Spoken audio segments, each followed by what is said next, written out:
An innocent black woman is attacked by a violent prison gang, just days after arriving behind bars. They think she's weak, broken, and easy to silence.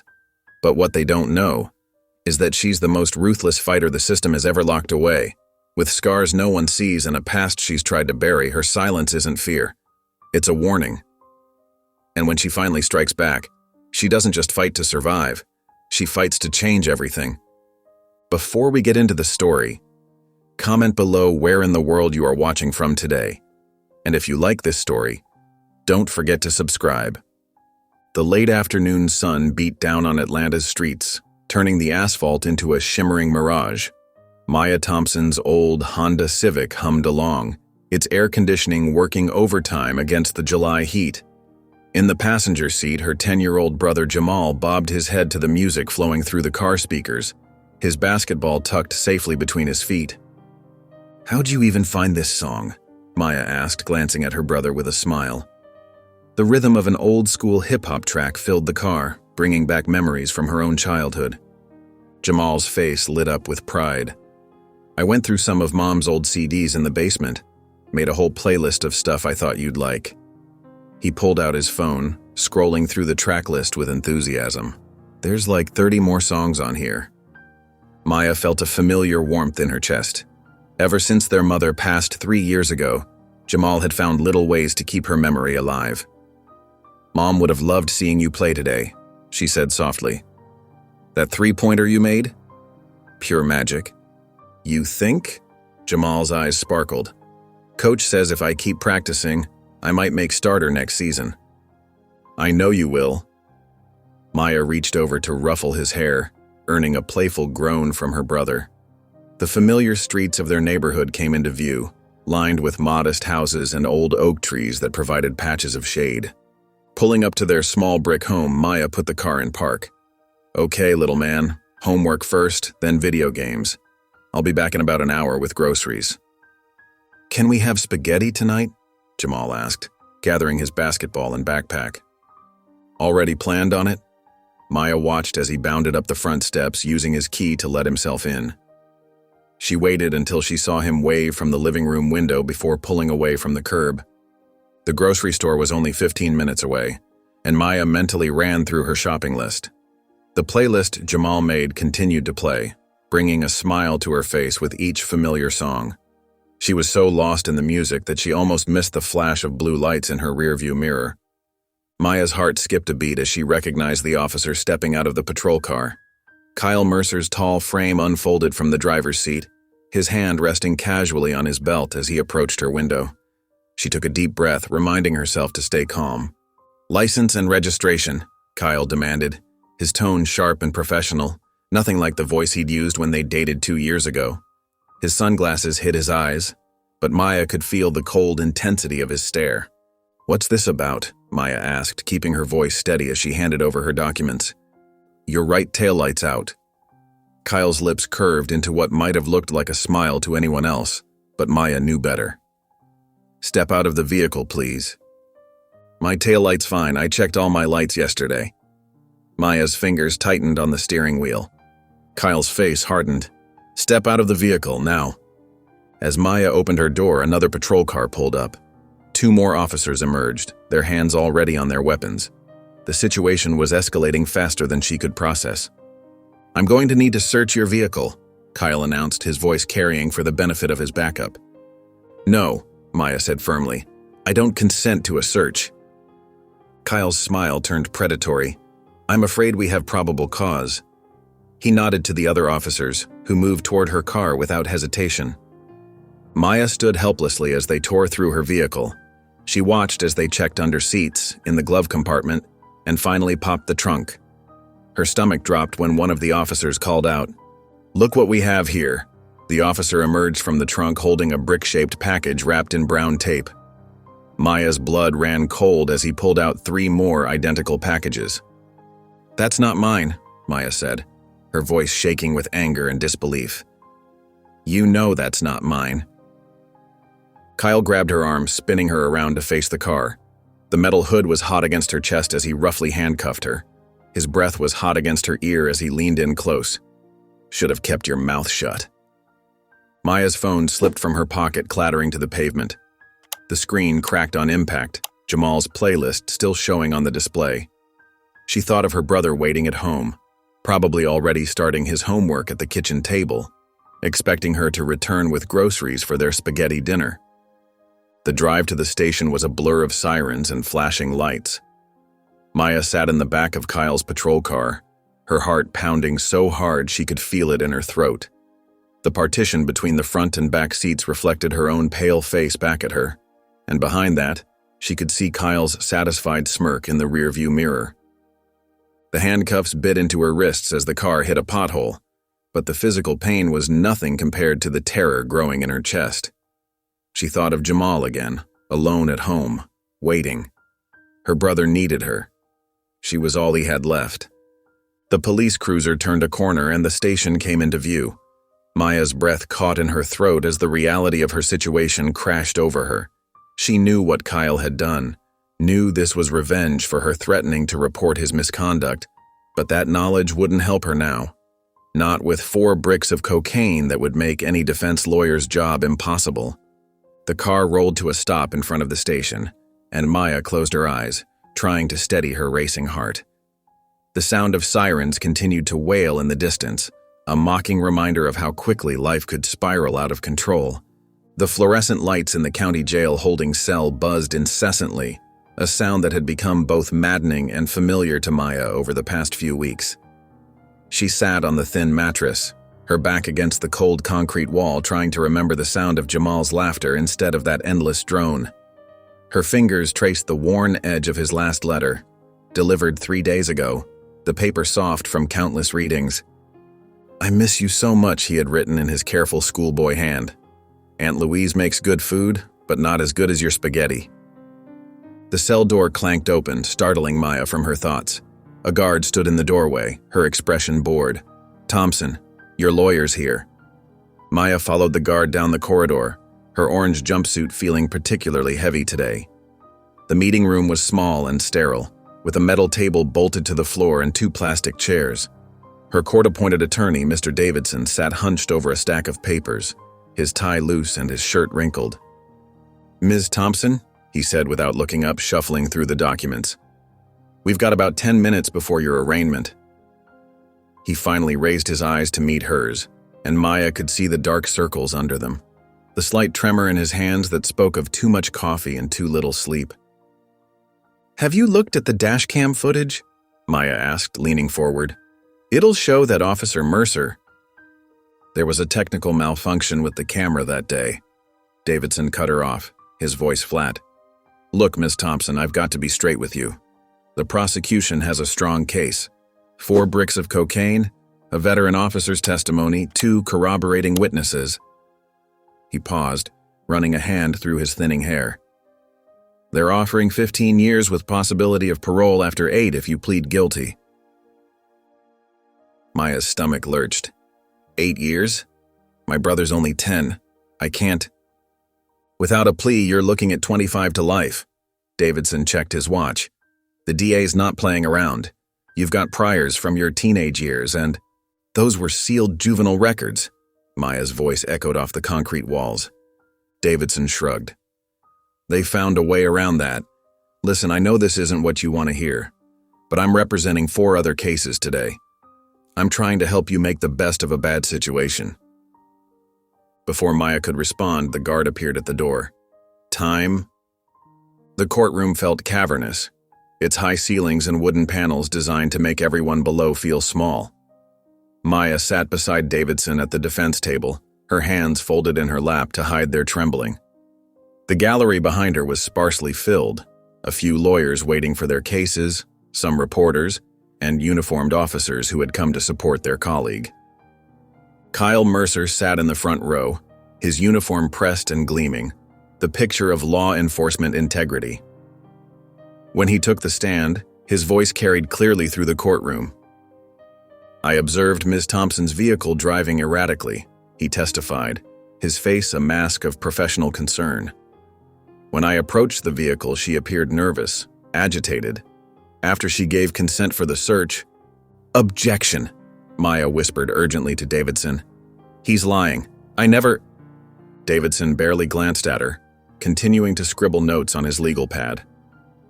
"The cocaine was clearly visible in the trunk," Kyle continued. "Based on my experience, this amount of narcotics indicates intent to distribute." Maya watched in growing horror as her attorney's cross-examination consisted of 3 basic questions, none of which addressed the contradictions in Kyle's testimony. When Davidson sat down, Maya stood up. "Your Honor, please, Ms. Thompson." The judge's voice cracked like a whip. "You will remain seated and silent, or you will be removed from this courtroom. Your attorney speaks for you here." Maya sank back into her chair, her chest tight with panic. She watched as the prosecutor presented the evidence. Photographs of the cocaine, testimony from the backup officers, a printout of her juvenile record that somehow wasn't as sealed as it should have been. When it came time for the bail hearing portion, the prosecutor stood again. "Your Honor, given the severity of the charges and the amount of narcotics involved, the state requests that bail be denied. Ms. Thompson poses a significant flight risk." "Your Honor," Davidson said, standing slowly, "my client has strong community ties. Her younger brother is currently in the custody of a relative," the prosecutor interrupted. "And Ms. Thompson's history of violence, as evidenced by her juvenile record, makes her a danger to the community." The judge peered down at Maya over his reading glasses. "Bail is denied. The defendant will be remanded to Coldstone Penitentiary pending trial." His gavel fell with a sharp crack that seemed to echo in Maya's bones. 2 guards approached to escort her out. As they led her toward the side door, Maya turned her head and met Kyle's eyes. He sat in his chair, relaxed and confident, the slight upturn of his lips visible only to her. In that small smile, she saw everything. His satisfaction at her downfall, his pleasure in wielding the system against her, his certainty that he had won. The guard's hands tightened on her arms as they guided her through the door. The last thing she saw was Kyle's smirk, and then the heavy door swung shut behind her with a final, devastating thud. In the holding area, Maya stood still as they processed her for transfer, her mind racing but her body numb. She had seen enough in her life to recognize when someone had been buried by the system. Now she was being buried too, and the worst part was knowing that somewhere across town, Jamal was probably sitting in Aunt Louise's kitchen, doing his homework, still believing that justice would prevail, that his sister would come home. The transfer papers were signed, and a different set of guards stepped forward to take custody of her. As they secured her handcuffs for transport, Maya felt the weight of every bad decision, every wrong turn that had led her here. Not her own decisions, but Kyle's, the system's, the world's. The guard gave her a small push forward, and she began the long walk toward the transport van that would take her to Coldstone Penitentiary. The prison transport bus rattled down the highway, its ancient suspension groaning with every bump and pothole. Maya sat near the middle, her wrists and ankles bound in cold steel, watching the Atlanta skyline disappear in the dirty window. The familiar city towers gave way to sprawling suburbs, then to endless stretches of farmland dotted with rustic barns and grazing cattle. The other prisoners had grown quiet after the first hour, the initial bravado and chatter fading into exhausted silence. Maya hadn't spoken a word since they'd loaded her onto the bus at dawn. Her mind felt wrapped in cotton, disconnected from the reality of what was happening. The events of the past month played through her thoughts like scenes from someone else's life. The traffic stop, Kyle's smirk, the judge's gavel coming down. Through the smudged window, Maya watched the landscape change. Confederate flags hung limply from front porches. Hand-painted signs advertised fresh produce and Jesus. Small towns appeared and vanished, their main streets empty except for a few pickup trucks parked outside dollar stores. The few people visible were all white, going about their daily routines, probably never thinking about the busload of prisoners passing through their town. The bus turned onto a narrower road, and Maya caught glimpses of Coldstone's towers through the trees, stark concrete against the blue Georgia sky. Her stomach clenched as the bus approached the first checkpoint. The guard driving the bus exchanged paperwork with the gate officer, and then they were moving again, rolling past layers of razor wire that gleamed in the afternoon sun. The intake process began the moment they stepped off the bus. Guards barked orders, herding the new arrivals through a series of heavy steel doors.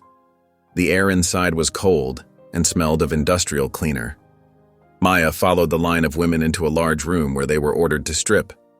"Everything off," a guard announced, snapping on latex gloves. "Put your clothes in the bin. Nothing goes to waste." Maya removed her clothing mechanically, folding each item with precise movements. The concrete floor was ice against her bare feet. She kept her eyes forward as the guards conducted their searches, their touch impersonal and rough. One guard made a comment about a tattoo on another inmate's back, and the others laughed. The showers came next. 3 minutes of lukewarm water that smelled like chemicals. Maya scrubbed quickly with the harsh soap they'd been given, trying not to think about the dozens of others who'd used it before her. Water dripped from her hair as she dried off with a thin towel and put on the orange uniform they'd issued her. In the medical screening room, a tired-looking nurse recorded Maya's vital signs and asked routine questions about her health history. The woman's eyes lingered on the old scars across Maya's knuckles, the slightly crooked set of her nose that hadn't healed quite right after being broken. "Previous injuries?" the nurse asked, pen hovering over the form. "Sports," Maya answered flatly. The nurse's expression showed she didn't believe it, but she just nodded and made some notes. She pressed her fingers against Maya's ribs, finding the spots where bones had cracked and mended years ago. More notes on the form. No questions asked. "Block D," the nurse said finally, stamping the paperwork. "Women's High Security Unit." A guard appeared to escort Maya through more corridors, past more security checkpoints. The sounds changed as they entered the cell block, voices echoing off concrete, metal doors clanging, the squeak of shoes on institutional floors. Other inmates pressed against the bars of their cells to watch her pass. Some called out comments or whistled. Others just stared with flat, evaluating eyes. "Fresh meat," someone said, and others laughed. Maya kept her face neutral, her stride steady. She'd learned long ago not to show fear, not to react to provocations. But she counted the turns they made, noted which corridors had cameras and which didn't, mapped the layout in her mind. Old habits died hard. They stopped at cell 2187. The guard rapped his baton against the bars. "Shauna, got you a new roommate?" A woman looked up from the bottom bunk, tall, muscular, with multiple teardrop tattoos under her left eye. She took in Maya's appearance with a scowl as the guard opened the cell door. "In you go," the guard said to Maya. "Get comfortable, you'll be here a while." The cell door slammed shut with a metallic clang that seemed to echo through Maya's bones. The space was tiny. 2 bunks bolted to the wall, a steel toilet, a small sink with a cloudy mirror above it. The concrete walls were etched with years of graffiti and tally marks. Shauna stood up, using her height to loom over Maya. "Let's get something straight right now. Top bunk's mine. Toilet's mine when I want it. You got something to say about that?" Maya met her gaze steadily. "No." "Good." Shauna moved closer, her breath hot on Maya's face. "And if you snore, we're gonna have problems. Don't try to get cute with me either. I've been here 8 years, and I've gone through 4 cellmates. None of them lasted long." Maya didn't respond, just held Shauna's stare until the other woman stepped back with a grunt of satisfaction. Shauna climbed onto the top bunk, making the whole frame creak. Night fell slowly in the cell block, marked by the dimming of lights and the changing of guards. Maya lay on the thin mattress of the bottom bunk, hands folded across her stomach, eyes fixed on the metal springs above her. Somewhere down the corridor, a woman was screaming, the same raw, angry sound she'd been making for hours. Metal doors slammed in distant parts of the prison. Keys jingled as guards made their rounds. Shauna's breathing had grown heavy and regular, punctuated by occasional snores, ironic, given her earlier warning. Maya remained awake, her body tense despite her exhaustion. The mattress crackled with every slight movement, stuffed with what felt like shredded plastic rather than cotton. The blanket was thin and scratchy against her skin. Another scream echoed through the block, closer this time, followed by the sound of running feet and guards shouting. Maya listened to the chaos without moving, without changing her steady breathing. She thought of Jamal in his bed across town, of the glow-in-the-dark stars they'd stuck to his ceiling together. She wondered if he was sleeping, if he was safe, if Aunt Louise was taking good care of him. The screaming eventually stopped, The running feet retreated. Somewhere, a heavy door slammed shut with finality, the sound reverberating through the walls of Coldstone Penitentiary. Maya continued to stare at the bunk above her, counting her breaths, waiting for a dawn that seemed very far away. Maya woke before dawn, her body still operating on street time. The cell was dark except for the dim security lights that never went out. She lay still, listening to Shauna's heavy breathing above her, waiting for the morning count. At 6 a.m. sharp, guards moved down the tier, banging batons against bars. "Count time. On your feet." Maya stood at attention beside her bunk as two officers passed, marking numbers on their clipboards without making eye contact. The mess hall opened at 6:30. Maya joined the shuffle of orange uniforms moving through the corridors, keeping her eyes down, her shoulders relaxed but ready. The line moved slowly through the serving area. She could feel the tension in the air. Too many bodies pressed too close together, the smell of institutional food and unwashed clothes, the constant murmur of conversations she couldn't quite hear. When she reached the serving counter, she held out her tray without looking up. The inmate server, a heavy-set woman with teardrop tattoos, slopped food onto her tray with deliberate carelessness. Maya moved down the line mechanically until she reached the end, where a thin woman with track marks on her arms served the mashed potatoes. The woman's eyes flicked to someone behind Maya, and a slight smirk crossed her face as she spooned the potatoes onto the tray. Maya caught the sharp chemical smell rising from them, cleaning solution, probably from the mop bucket. She set the tray down at an empty table without touching the food. The yard was a concrete rectangle surrounded by high walls topped with razor wire. Maya found a spot against the fence where she could see most of the yard while keeping her back protected. Women clustered in small groups, some power walking the perimeter for exercise, others playing cards or braiding each other's hair. The argument started near the basketball court. Two women, one tall and muscular, the other small but wiry, squared off over what looked like a pack of cigarettes. Maya watched their body language, the way they postured, the subtle shifts of weight that telegraphed their intentions. The first punch came from the smaller woman, a quick jab that caught the tall one in the mouth. Blood sprayed as the tall woman's head snapped back. She recovered fast, charging forward with a roar.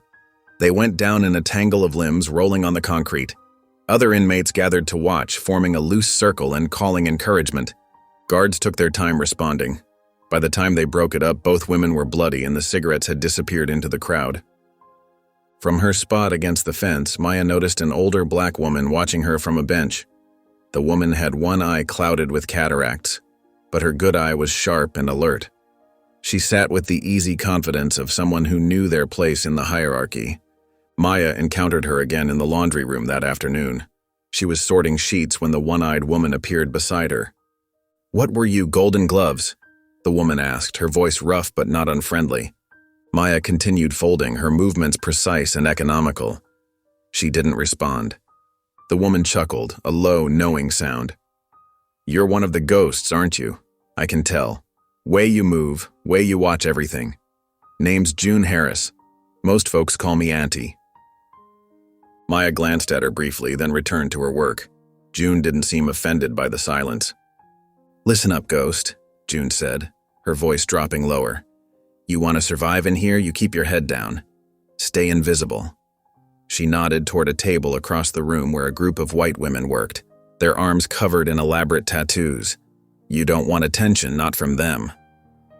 The women June indicated moved with the easy arrogance of predators on their home turf.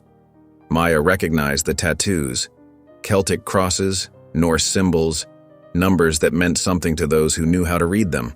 The Bone Crew, according to the whispers she'd heard. "They run things in here," June continued, sorting sheets with practiced efficiency. "Guards look the other way most times. They got people on the outside, too. Best to stay clear." Maya absorbed the information without visible reaction, but her mind was already cataloging details. Which guards seemed to favor the Bone Crew, which inmates gave them extra space, who carried messages for them. She felt the attention before she saw it. Looking up from her folding, she met the eyes of one of the Bone Crew women, a stocky blonde with a spider web tattooed on her neck. The woman smirked, nudging her companion, who began tapping a metal spoon against the folding table in a slow, deliberate rhythm. Maya held their gaze, her expression neutral but her eyes hard and unblinking. The message was clear on both sides, a challenge issued and accepted. The fluorescent lights buzzed overhead in the mess hall as Maya sat alone at her usual table, mechanically spooning bland oatmeal into her mouth. The morning crowd shuffled through their routines, getting coffee, trading items under tables, complaining about the food. But something was different today. The air felt charged, like before a thunderstorm. The Bone Crew's table was louder than usual. Their raucous laughter cut through the general din, drawing glances from other inmates who quickly looked away. Maya kept her eyes on her tray, but her peripheral vision caught their pointing fingers and meaningful looks in her direction. "Hey baby, you gonna eat all that by yourself?" one of them called out, triggering another round of theatrical laughter. Maya continued eating, each movement deliberate and unhurried. She'd learned long ago that reaction was what they wanted, any sign that their words had found purchase. She gave them nothing. Across the room, June sat with her usual breakfast crew, but her attention was fixed on the growing tension. Her good eye narrowed as she watched the Bone Crew's performance, her weathered hands gripping her coffee cup a little too tight. The morning dragged on until Maya's work assignment came up, laundry duty again. The laundry room was tucked away in the basement level, a maze of industrial washers and dryers that filled the space with constant noise and suffocating heat. Steam rose from the machines, making the air thick and hard to breathe. Maya was loading sheets into a cart when she sensed the shift in the room's energy. The regular workers had disappeared. The door clicked shut. She turned slowly to find 3 members of the Bone Crew positioned strategically around her. Roxy, their leader, stood directly in front of her. She was tall and muscular with a shaved head and a spiderweb tattoo crawling up her neck. Another woman, shorter, but just as solid, blocked the door. The third, thin and twitchy, circled to Maya's left, a pair of scissors palmed poorly behind her back. "You know what we do to new property that doesn't know its place?" Roxy asked, cracking her knuckles with deliberate menace. Her voice carried the rasp of too many cigarettes. Maya said nothing, but her body shifted subtly, weight centered, hands loose at her sides. She'd been in enough fights to recognize the moment just before violence erupted. The air seemed to crystallize around them. They moved at once, coordinated through practice. Roxy lunged forward, reaching for Maya's throat. The woman with scissors darted in from the left. The third blocked any escape route. Maya's response was immediate and precise. As Roxy's hand came toward her, she stepped in instead of back, catching the woman's wrist and twisting it into a joint lock. The momentum carried them forward, and Maya used it, driving Roxy's arm up between her shoulder blades until something cracked. The scissors came slashing toward her ribs. Maya released Roxy, who crumpled with a howl and spun away from the blade. Her hip hit a folding table and she grabbed it instinctively. In one fluid motion, she swung the table like a lever, catching the second attacker in the chest and slamming her backward into a dryer. The woman's head cracked against the metal with a hollow sound, and she slumped to the floor. The third woman, the one who'd been blocking the door, hesitated for just a moment. That was all Maya needed. She closed the distance in 2 steps, ducking under a wild punch and sweeping the woman's legs. As they went down, Maya locked her arm around the woman's throat in a precise hold. The woman thrashed, trying to break free, but Maya's grip was positioned perfectly. Within seconds, the struggling stopped as unconsciousness took hold. Maya released the hold and rose smoothly to her feet. The whole encounter had lasted less than 30 seconds. Roxy was curled around her broken wrist, whimpering. The second woman hadn't moved from where she'd hit the dryer. The third lay unconscious but breathing steadily. She heard the pounding of boots in the corridor, guards finally responding to the commotion. Maya stepped back from the bodies and raised her hands, her breathing controlled and even. She'd been careful. No blood, no permanent damage, nothing that couldn't be explained as self-defense. Not that it would matter. The door burst open and 4 guards rushed in, taking in the scene with wide eyes, 3 white inmates down, and Maya standing calmly in the middle of it all. Their shock quickly turned to fury. "On the ground!" "Now," one shouted, already reaching for his baton. Maya dropped to her knees, keeping her hands visible. They grabbed her roughly, wrenching her arms behind her back. The cuffs went on too tight, biting into her wrists. As they dragged her toward the door, she caught a glimpse of June in the hallway, watching with a mixture of admiration and concern. The older woman shook her head slowly. "That girl just painted a target on her back," June whispered to herself as Maya disappeared around the corner. The guards shoved Maya into the cramped solitary cell with enough force to make her stumble. She caught herself before hitting the concrete wall, turning just in time to see the heavy metal door slam shut with a resonating clang. The sound echoed through the tiny space, leaving behind a silence broken only by the persistent hum of fluorescent lights overhead. 6 by 8 feet, no windows, just gray walls, a metal toilet, and a thin mattress on a concrete slab. The fluorescent light buzzed incessantly, casting harsh shadows that made the cell feel even smaller. Maya stood perfectly still, taking in her new reality with careful, measured breaths. A small vent near the ceiling pushed stale air into the cell. Below it, a pipe leaked steadily. Drip, drip, drip, the water hitting the floor in a rhythm that would become both maddening and grounding in the days to come. Time became abstract almost immediately. Meals slid under the door at irregular intervals, always cold, always less than what general population received. Sometimes it was barely edible. Dried-out bologna sandwiches, watery oatmeal, vegetables well past their prime. Maya ate mechanically, knowing her body needed the sustenance, no matter how unpalatable. She established a routine on what she thought was the second day: push-ups until her arms shook, squats until her legs burned, shadowboxing in the limited space, her movements precise and controlled despite the constraints. The exercise helped keep the walls from closing in, kept her mind from spiraling into the abyss of isolation. Between sets, she sat cross-legged on the thin mattress, back straight, eyes closed. Her breathing settled into a steady rhythm, in through the nose, out through the mouth. She'd learned meditation years ago, but never had it been more crucial than now. The silence became her teacher, her discipline, her anchor. Drip, drip, drip. She counted the seconds between each drop of water, using it to mark time's passage. 60 drops, 1 minute. 3,600 drops, 1 hour. The mathematics of isolation. In the endless quiet, memories surfaced like bubbles in still water. She was 17 again, standing in a dimly lit warehouse converted into an underground fight club. The smell of sweat and blood hung thick in the air. Her opponent, a woman twice her size, circled her with predatory confidence. Maya remembered the fear, the adrenaline, the moment she realized she could either break or become unbreakable.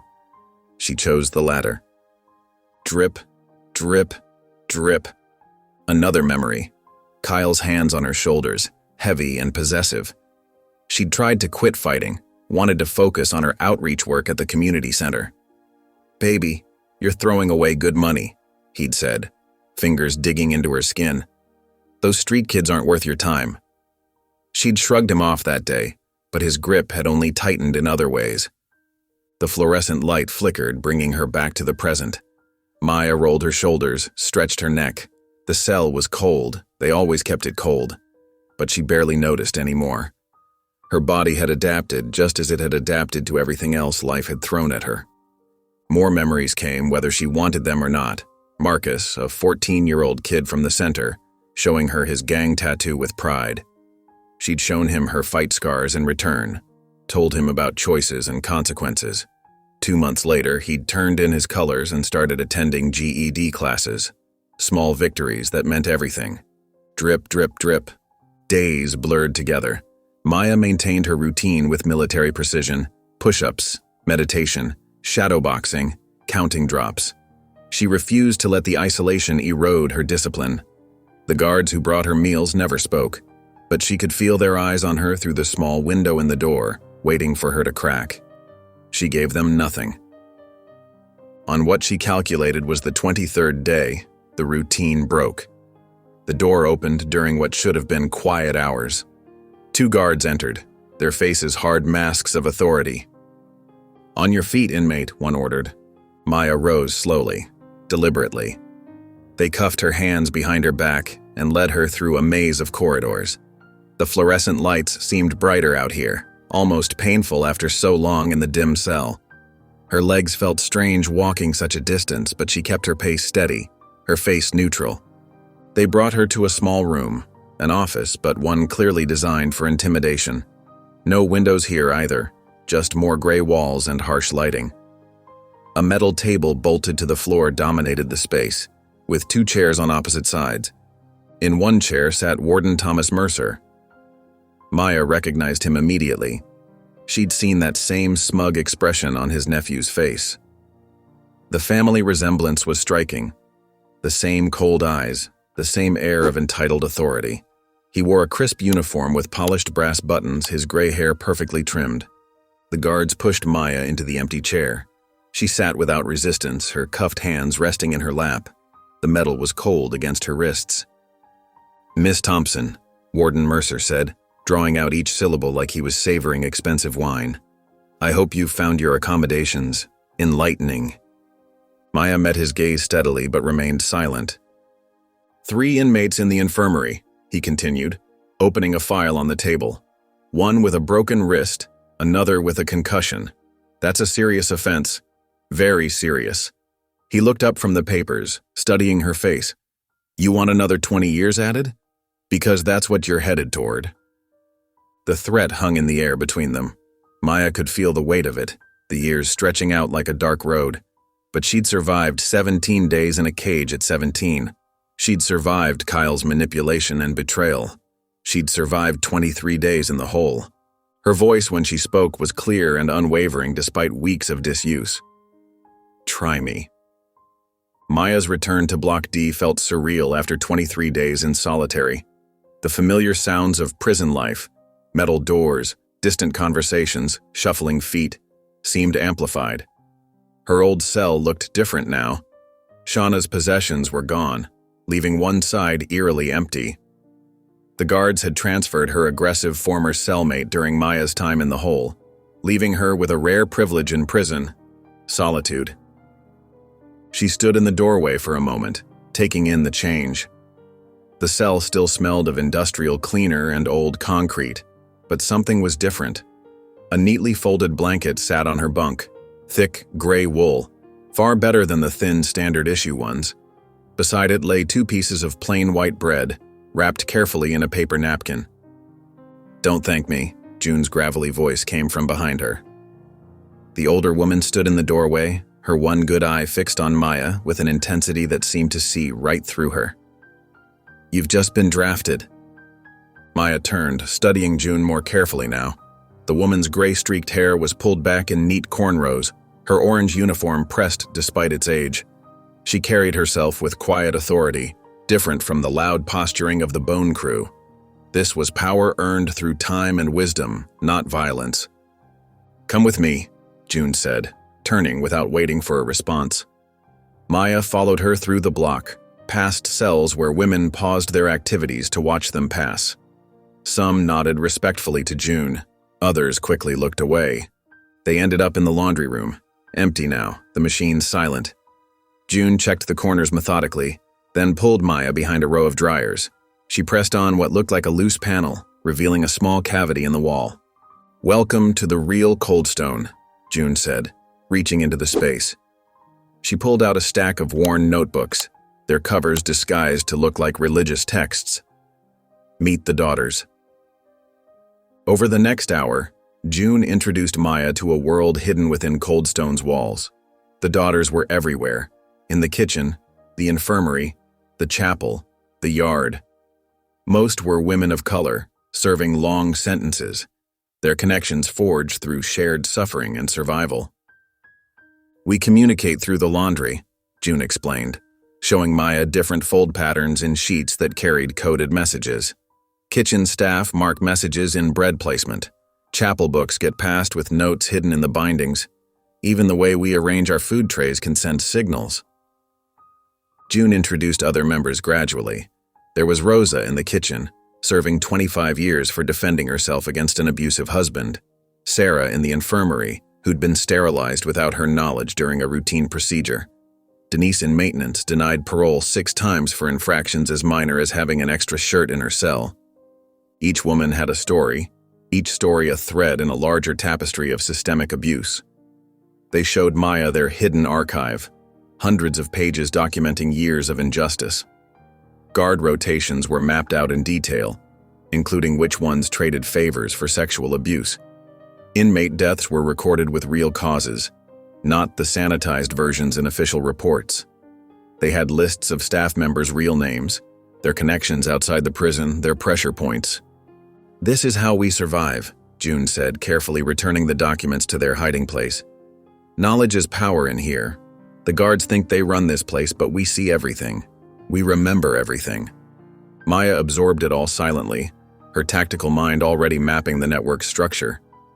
It was impressive, invisible to those who weren't looking for it, resilient because it was built on necessity rather than greed or violence. "We need you to deliver something," June said, pulling out a small folded paper. "Kitchen staff needs to know which guard gave the Bone Crew access to restricted areas. We have suspicions, but we need confirmation. You're new enough that they won't expect you to be involved." Maya took the note, feeling its weight, not just the paper, but the trust it represented.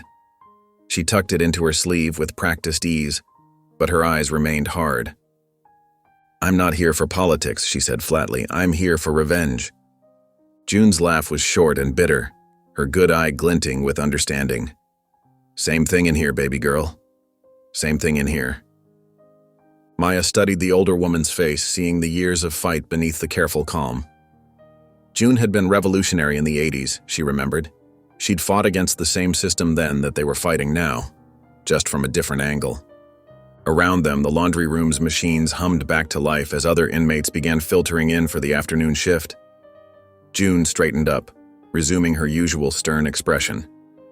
But before she turned to leave, she placed a weathered hand on Maya's shoulder. The gesture carried weight, not controlling like Kyle's grip had been, but steadying, supportive. It reminded Maya of her grandmother, who'd taught her that strength wasn't just in fighting back, but in choosing when and how to fight. Maya nodded once, a silent acknowledgement of the trust being placed in her. She understood now that she wasn't just another inmate anymore. She was part of something larger, something that had been growing in Coldstone's shadows long before she arrived.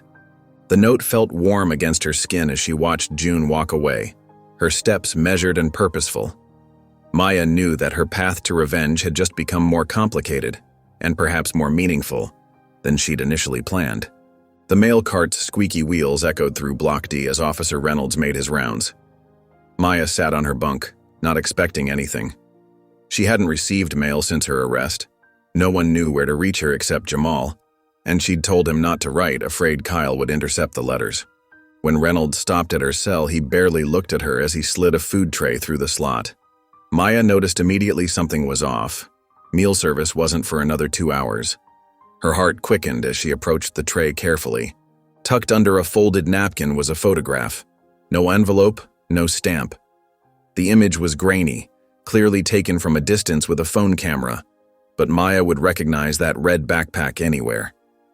Jamal walked down their old neighborhood street, head down, shoulders hunched against an invisible weight. He looked smaller somehow, more vulnerable than she remembered. Maya's hands trembled as she turned the photo over.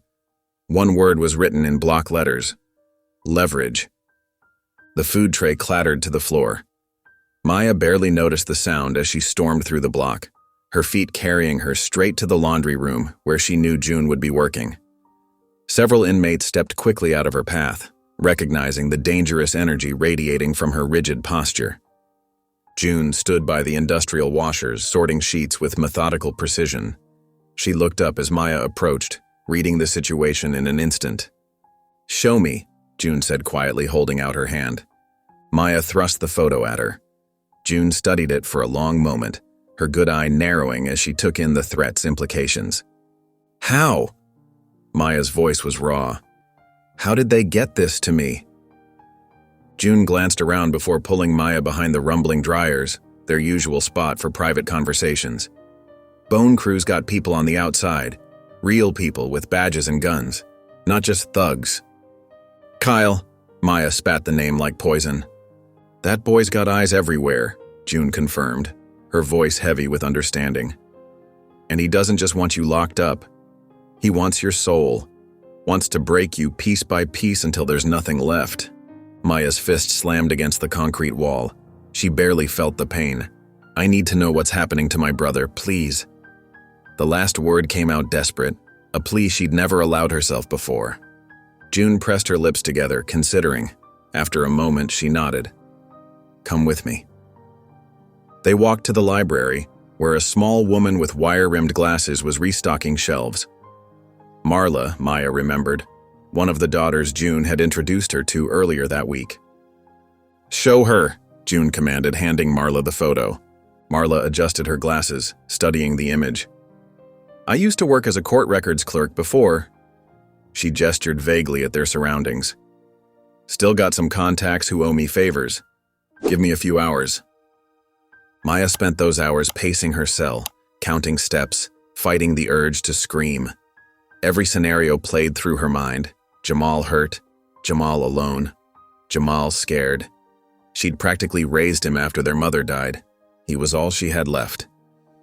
When lights out came, Maya lay rigid on her bunk, staring into darkness. Footsteps approached, too light for a guard. Someone slipped something under her door. Maya! Marla's whisper was barely audible. Your brother. He's in custody. Armed robbery charge. The words hit Maya like physical blows. Jamal? Armed robbery? It was impossible. He was terrified of guns. Wouldn't even play with water pistols as a kid. Where? Maya pressed against the door, straining to hear. That's the worst part. Marla's voice cracked slightly. They're moving him here. To the juvenile wing. Maya stumbled back from the door, her legs giving out. She slid down the wall until she hit the floor. Coldstone had a notorious juvenile facility attached to the main prison.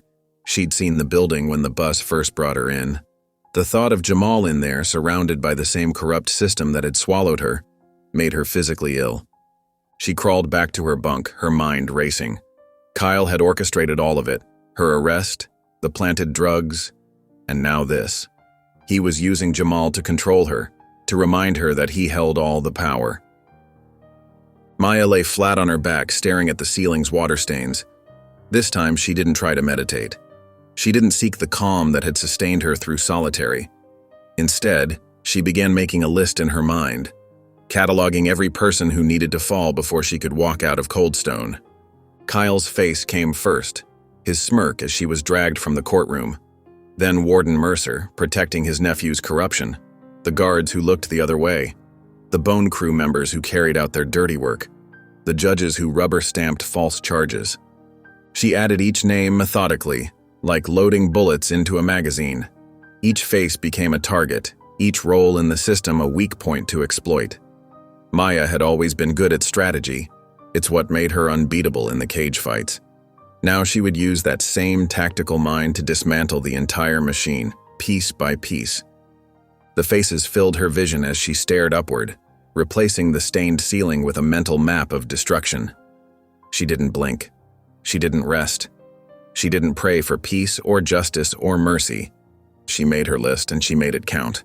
The morning sun beat down on the prison yard, casting harsh shadows across the cracked concrete. Maya stood near the fence, her back against the chain link as she surveyed the yard with careful eyes. The Bone Crew huddled at their usual table, quieter than normal, but their smirks and sideways glances told Maya everything she needed to know. They were plotting something. She noticed the change in patterns immediately. White inmates who normally avoided her were suddenly drifting closer, their movements too casual to be genuine. Maya kept her face neutral, her posture relaxed, but her muscles tensed beneath her orange jumpsuit. A woman with strawberry blonde hair pulled into a messy braid approached, flanked by two others. Maya recognized her from the laundry room, Bridget Cooper, 3 years into a 7-year sentence for drug possession. She'd never associated with the Bone Crew before. Hey, Bridget said, her voice pitched low and friendly. Got a minute? Maya didn't respond, but she didn't walk away either. She watched Bridget's hands, her stance, looking for signs of concealed weapons or aggressive intent.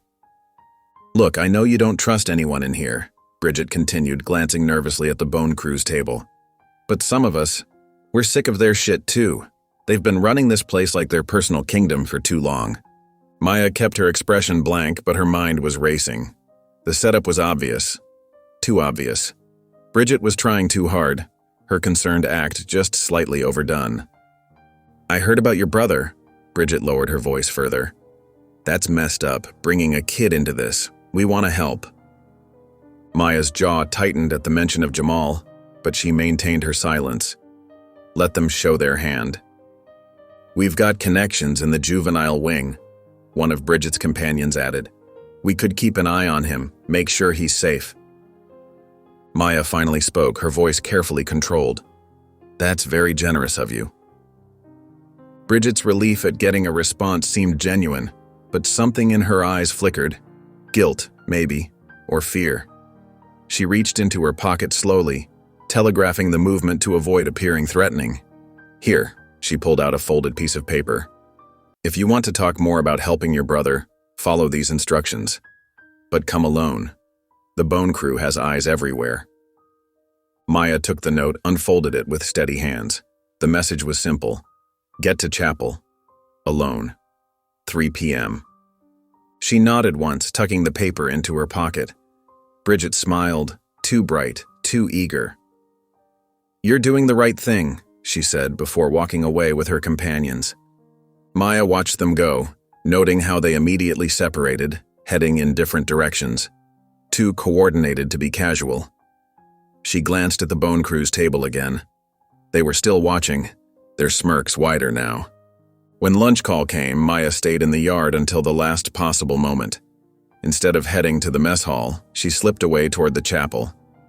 If this was a trap, and she knew it was, better to be early and control the situation. The chapel was a small, plain building with wooden pews and simple crosses on the walls. Maya entered quietly, noting the empty podium, the shadows in the corners, the potential weapons within reach. She counted 4 wooden crosses mounted on the walls, 3 hymnals on the back pew, and a metal communion tray near the altar. The door clicked shut behind her.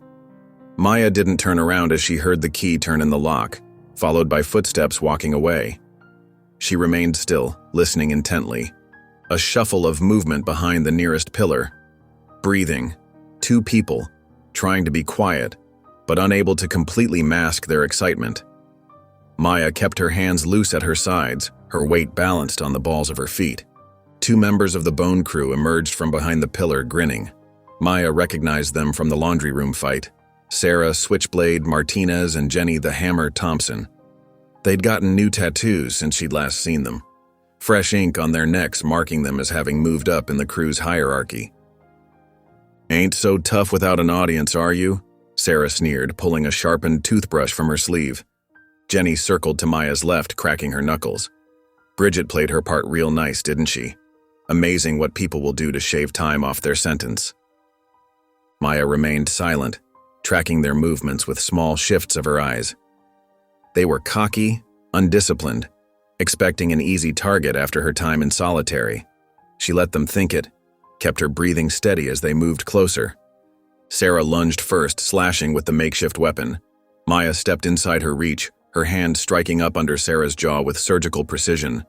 Her fingers found the pressure point at the base of the throat, applying exact pressure. Sarah's eyes went wide as her airway constricted. The sharpened toothbrush clattered to the floor. Jenny charged from the left, but Maya was already moving.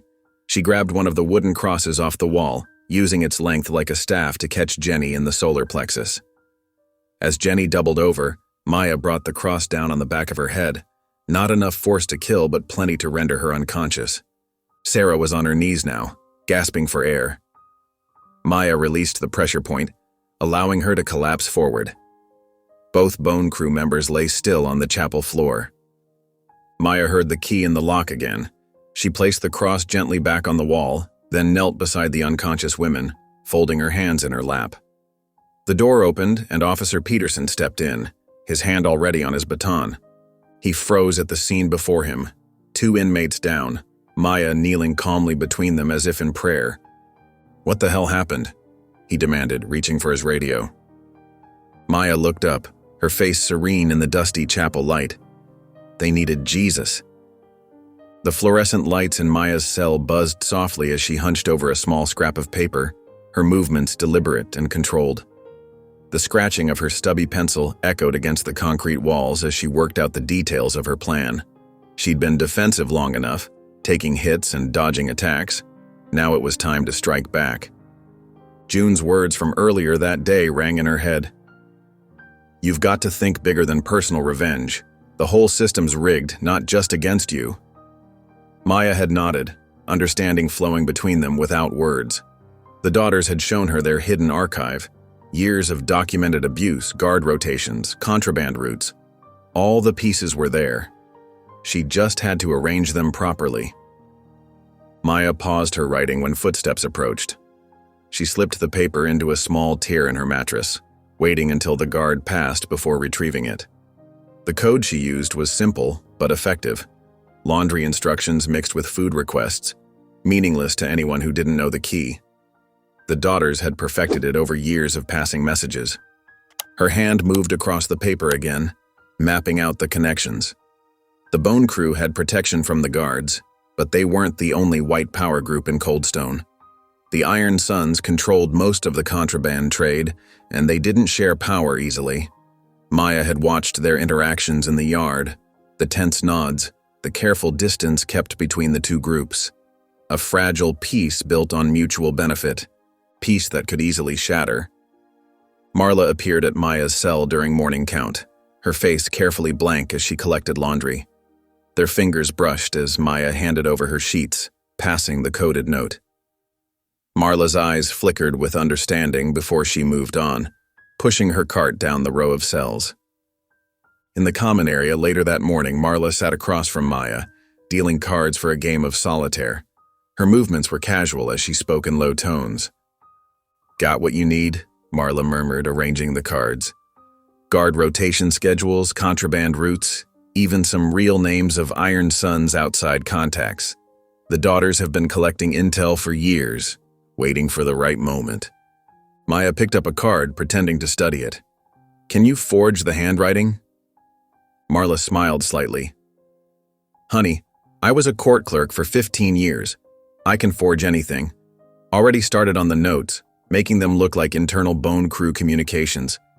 Very convincing stuff about how they've been feeding information to the guards about Iron Sun's operations. How soon? Give me till tonight. I'll have everything ready. Supply manifests, guard correspondence, the whole package. Question is, how do we plant it?" Maya placed a card deliberately on the table. "Leave that to me. I know exactly where it needs to go." Later in the laundry room, Maya worked methodically, folding sheets while watching the supply door. She'd noticed the pattern. Every Tuesday, the Iron Sons had kitchen duty. Every Tuesday, they checked the supply crates for hidden packages. Their contraband operation depended on precise timing and trusted routes. June approached, pushing a cart of clean towels. "You sure about this?" she asked quietly. "Once it starts, there's no controlling how far it goes." Maya continued folding, her movements never faltering. "That's the point. Let them tear each other apart.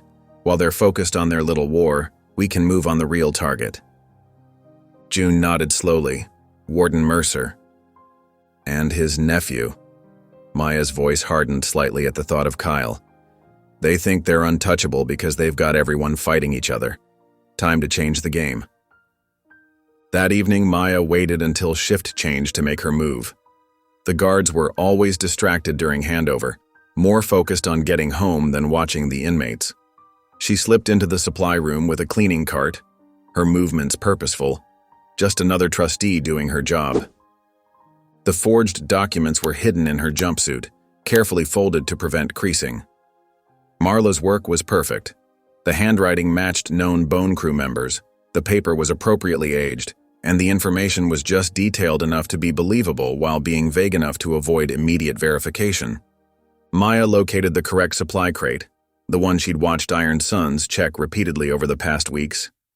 She tucked the documents into a small gap between the wood slats, making sure just a corner was visible. Anyone searching for contraband would find it easily. She was back in her cell before the new shift fully settled in, lying on her bunk with a book when the guard walked past. Everything was in motion now. All she had to do was wait. The next day dawned hot and humid, the kind of weather that made tempers flare. Maya sat with June on their usual bench in the yard, watching the morning routine unfold. The Iron Sons were at their regular table, but something was different. Their leaders kept huddling together, throwing dark looks toward the Bone Crew's area. The documents had been found. "How long?" June asked quietly, not looking up from her crossword puzzle. Maya picked up a peach from her breakfast tray, turning it slowly in her hands. "Not long. Look at Martinez. He's already got his hand in his sock." June glanced up briefly. Shiv? Probably. They wouldn't risk bringing anything bigger into the yard, not with the new scanner protocols.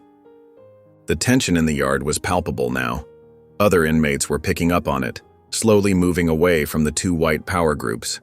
The guards seemed oblivious, more concerned with their coffee and conversation than the brewing storm. Maya bit into her peach, the sweet juice a sharp contrast to the metallic taste of anticipation in the air. She chewed slowly, deliberately, as the first shouts erupted from the Iron Sons table. It happened fast, Martinez crossing the yard in long strides, his face twisted with rage. The Bone Crew lieutenant never saw the Shiv coming. Blood sprayed across the concrete as the makeshift blade found his neck. For a moment, everything seemed to freeze. Then chaos erupted. Bodies collided as the two groups crashed together. Weapons appeared from nowhere. Sharpened toothbrushes, soap bars filled with batteries, strips of metal torn from bed frames. The guards' whistles pierced the air, almost drowned out by the sound of alarms blaring through the yard. Maya didn't move from her bench. She took another bite of her peach, watching as guards in riot gear flooded the yard. Batons swung, pepper spray clouded the air, and bodies hit the ground. The Bone Crew and Iron Sons were too far gone in their rage to care about consequences now. June remained equally still beside her, calmly filling in another crossword answer as the violence raged around them. Neither woman flinched as an inmate crashed to the ground near their feet, blood streaming from his nose. Maya finished her peach, watching the carefully orchestrated chaos unfold. She'd given them the spark. Now they would burn themselves down. The lockdown lasted 3 days after the yard fight. When it finally lifted, Coldstone hummed with a different kind of tension. The Bone Crew's power had been shattered. 2 of their leaders were in the infirmary, 3 more in solitary. The Iron Sons had taken heavy losses too, but they'd achieved their goal, destroying their rivals' credibility. Maya volunteered for night cleaning duty as soon as it was offered. Extra time out of her cell meant more opportunities to move information, and the night shift guards were usually more interested in their phones than the inmates. She pushed her mop down the empty corridors methodically, the wet strands leaving parallel lines on the worn linoleum. The fluorescent lights buzzed overhead, casting harsh shadows in the corners. Maya's arms ached from the repeated motion. Fresh bruises layered over old ones from her last random cell inspection. The guards had been particularly thorough, knowing she'd orchestrated the yard fight but unable to prove it. Ray, the elderly janitor, worked nearby, wiping down windows with slow, circular movements. He'd been at Coldstone longer than most of the guards, moving through the halls like a ghost, seeing everything but saying nothing. Maya had noticed how inmates and staff alike seemed to look right through him, as if his presence registered no more than the walls themselves. She dipped her mop into the bucket, wringing out excess water. Ray's reflection watched her in the window he was cleaning. His movements slowed, then stopped. "Those arms look painful," he said quietly, still facing the window. His voice was rough from disuse, barely above a whisper. Maya kept mopping, her strokes never faltering. She'd learned long ago that silence was often the safest response. Ray turned slightly, his weathered face half illuminated by the harsh lighting. "Must be hard, not knowing who to trust in here." He reached into his cleaning cart, movements deliberate and slow. "Especially when the ones meant to protect you are the ones hurting you."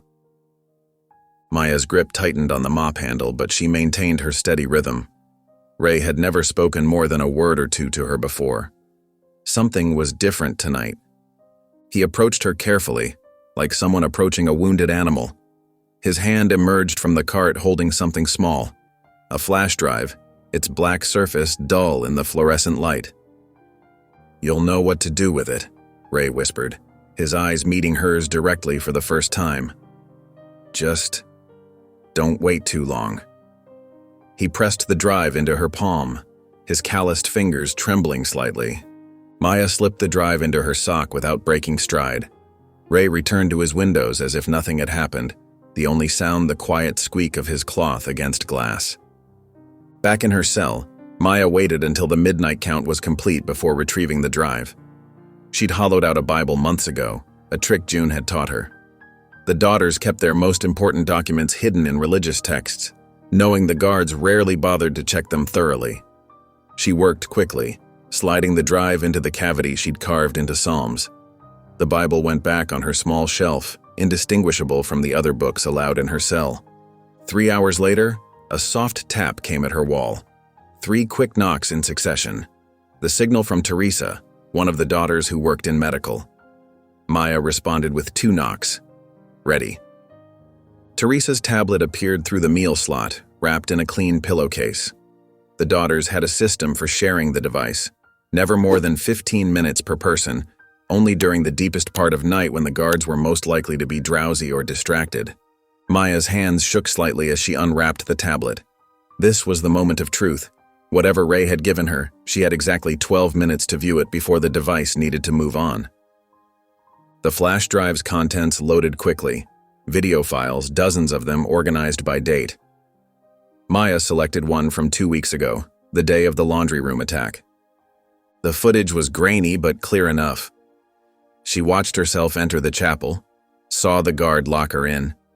The camera angle shifted to show 2 bone crew members emerging from behind the pillar. Maya's chest tightened as she watched herself defend against their attack, but it was what happened next that made her breath catch. The guard who'd locked her in stood outside the chapel door, laughing with another officer as the sounds of fighting echoed through the wood. They'd known. They'd planned it. She opened another file. This one showed Kyle Mercer entering through a side door after hours. No visitor badge, no sign-in process.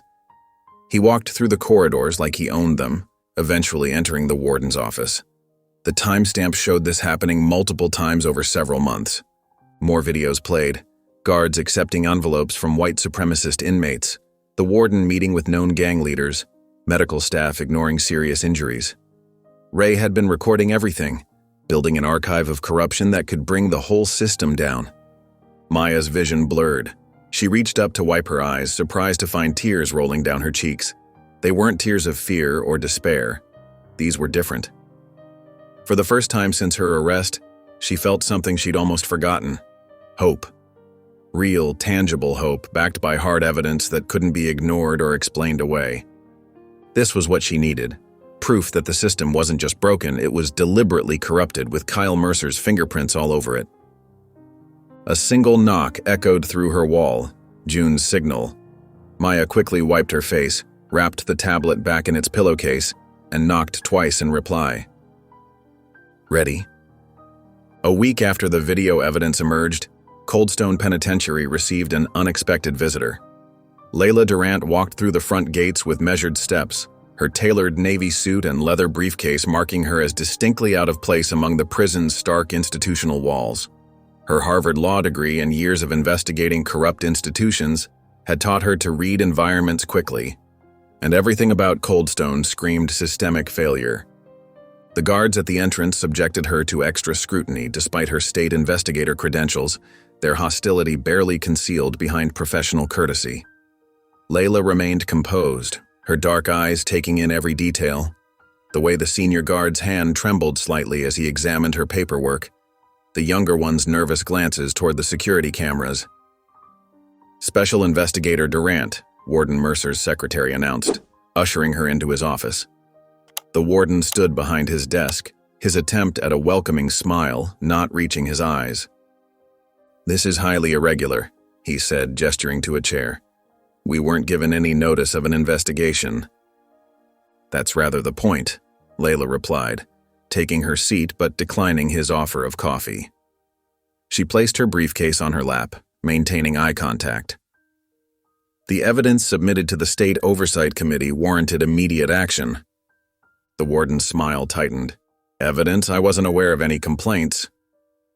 You'll be briefed on the details once we've conducted our preliminary interviews.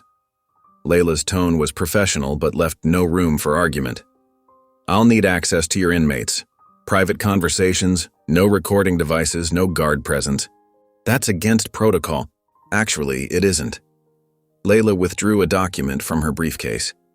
State Statute 47.3b gives me full authority to conduct confidential interviews when investigating allegations of systemic misconduct. I'm sure you're familiar with the law. The warden's face flushed slightly, but he nodded to his secretary. Set her up in the recreation library. Throughout the morning, Layla interviewed a steady stream of inmates. Most sat in tense silence, eyes darting to the door as if expecting retribution at any moment. A few offered vague complaints about food quality or visitation rights, safe grievances that wouldn't draw attention. By early afternoon, Layla had filled several pages of her notepad with observations about what wasn't being said. The fear in the prison was palpable, running deeper than typical institutional anxiety. When Maya Thompson entered the library, Layla noticed the difference immediately. Where other inmates had slumped or fidgeted, Maya moved with deliberate precision, her posture straight but not rigid. She took her seat across the table, hands folded in front of her, and met Layla's gaze directly. Layla waited until the door clicked shut, then reached into her briefcase. She withdrew a tablet and placed it between them, displaying a still frame from one of the surveillance videos. The footage was sent from inside, Layla said quietly. That you? Maya's expression didn't change, but something flickered in her eyes. A careful assessment. I don't need mercy, she replied, her voice low and steady. I need fire. Layla leaned back slightly, giving Maya space to continue. For the next 45 minutes, she listened as Maya methodically laid out a pattern of corruption that went far beyond typical prison politics. Maya detailed Kyle Mercer's abuse of power, starting with their relationship outside the prison walls and ending with his regular off-books visits to Coldstone. She described the white supremacist gang's operations, their connections to guards, and the way they targeted specific inmates with administrative support. When she spoke about her brother Jamal's arrest, her voice remained controlled, but her hands tightened almost imperceptibly. She provided dates, locations, and names of officers involved in what was clearly a coordinated setup. The warden's role emerged as Maya continued, not just turning a blind eye, but actively facilitating a network of corruption that extended beyond the prison walls. She described specific meetings, money transfers, and incidents of violence that had been covered up. Layla's pen moved steadily across her notepad, recording everything. She didn't interrupt, didn't ask clarifying questions. Maya's account was precise, detailed, and delivered with the kind of cold clarity that came from months of careful observation and planning. When Maya finally fell silent, Layla reviewed her notes. The scope of the corruption was staggering. Not just individual bad actors, but an entire system designed to protect itself while crushing anyone who threatened to expose it. She closed her notepad deliberately, meeting Maya's unwavering gaze. You just gave me a war.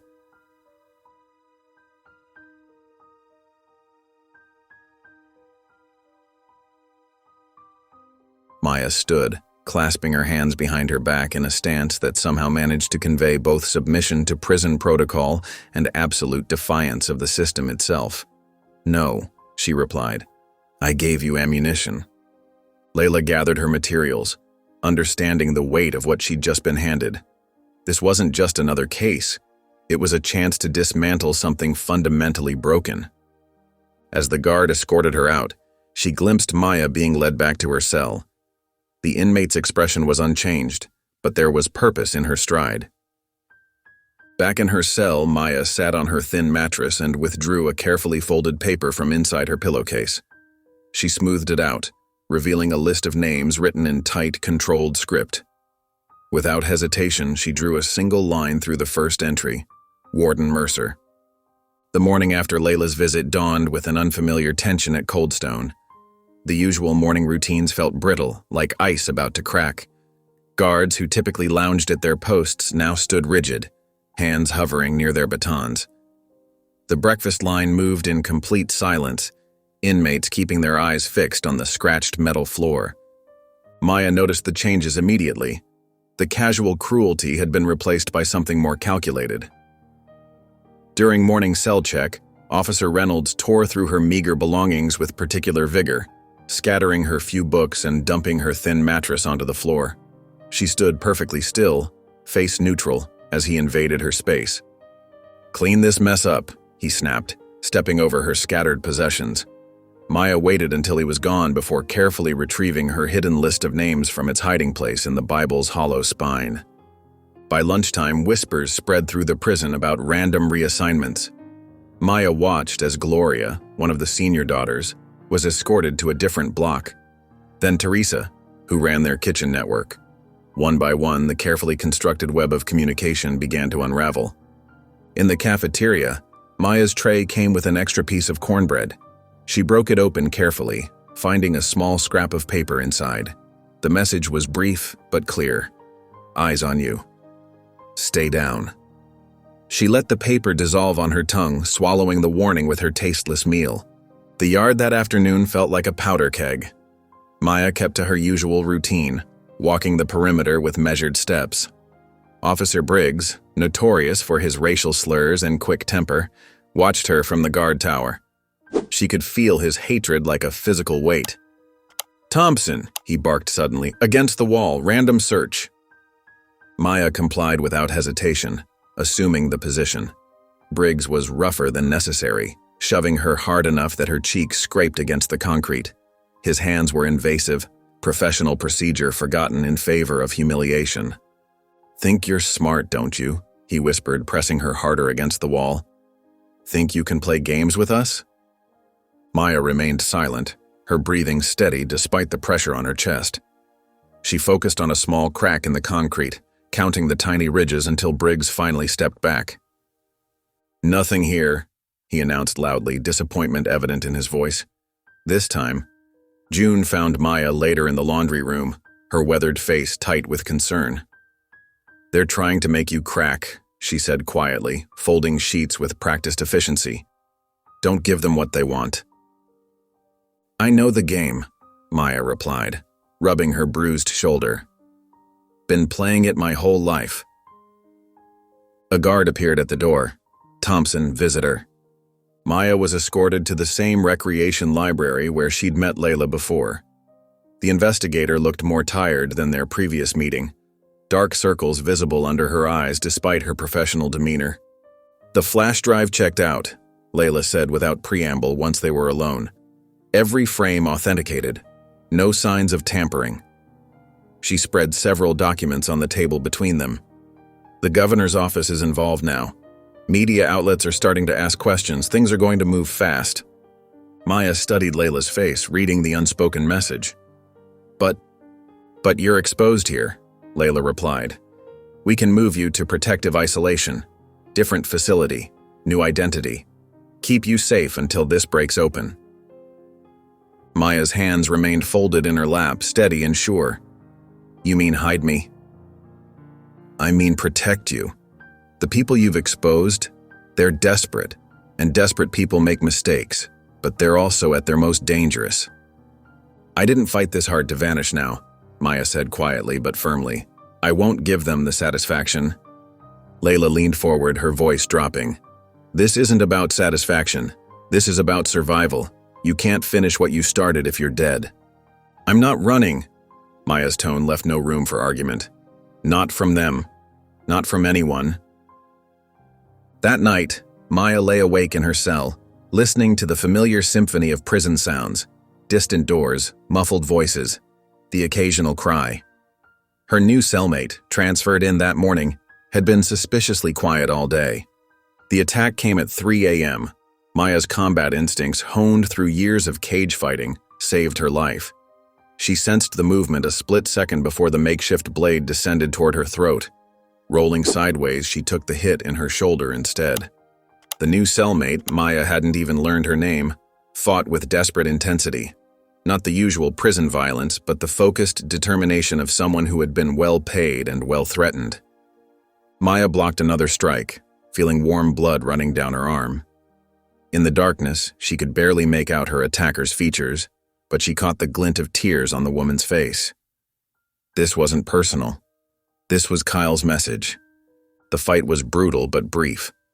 Maya managed to disarm her attacker, using the woman's own momentum to slam her into the cell wall. The blade clattered to the floor as guards finally responded to the commotion. Light flooded the cell. Maya stood with her hands raised, blood dripping onto the concrete floor. Her attacker lay unconscious but breathing. The message had been delivered, received, and answered. As the medical staff bandaged her shoulder, Maya caught June's eye across the infirmary. The older woman's face was grim, understanding passing between them without words. The stakes had been made clear. Every day Maya remained at Coldstone was another day she might not survive. But Maya had made her choice. She'd spent too long in shadows, too long watching systems grind good people to dust. The time for hiding was over. Back in her cell, cleaned and stitched, Maya pressed her hand against her wounded shoulder. The pain helped her focus, helped her remember every name on her list. Kyle thought he could force her into the shadows.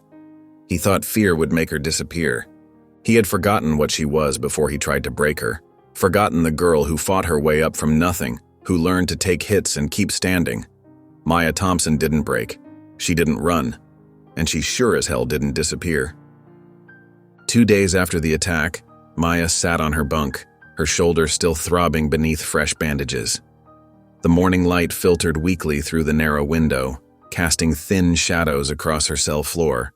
Her body ached, but she kept her posture straight, refusing to show weakness even in private. June appeared at her cell during morning rounds, her face tight with concern. In her hands, she clutched a crumpled piece of paper, the daily transfer list she'd managed to swipe from the administration office during her cleaning shift. "Got the new block assignments," June said quietly, her eyes scanning the corridor for guards. She began reading names in a low voice, each one representing another piece of the daughter's network being scattered across the prison. Maya listened with practiced stillness until a particular name made her whole body go rigid. Jamal Thompson, June read, her voice dropping even lower. Juvenile Wing, Block J. The words hit Maya like a physical blow. Her carefully maintained composure cracked just for a moment as her hands gripped the thin mattress beneath her. Her little brother, here, in this place of violence and shadows. "When?" Maya asked, her voice barely a whisper.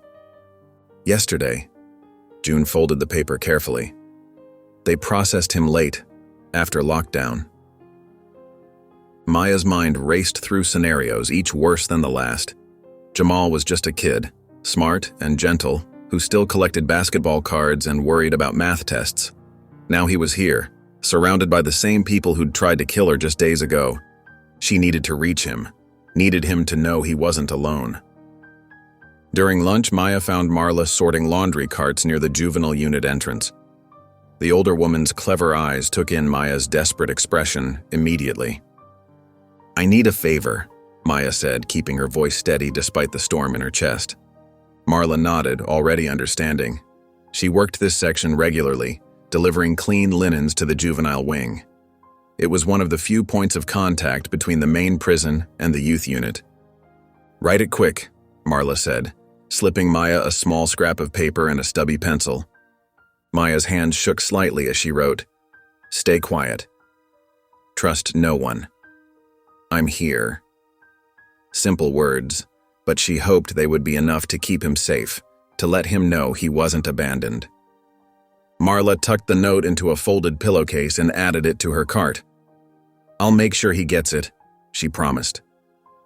Maya returned to her work detail, every minute stretching like hours as she waited for word back. The uncertainty was worse than any physical pain she'd endured. She couldn't protect him if she couldn't reach him. That evening, Marla passed Maya in the dinner line, discreetly pressing a folded paper into her palm. Maya waited until she was alone in her cell before opening it. Jamal's familiar handwriting made her throat tight.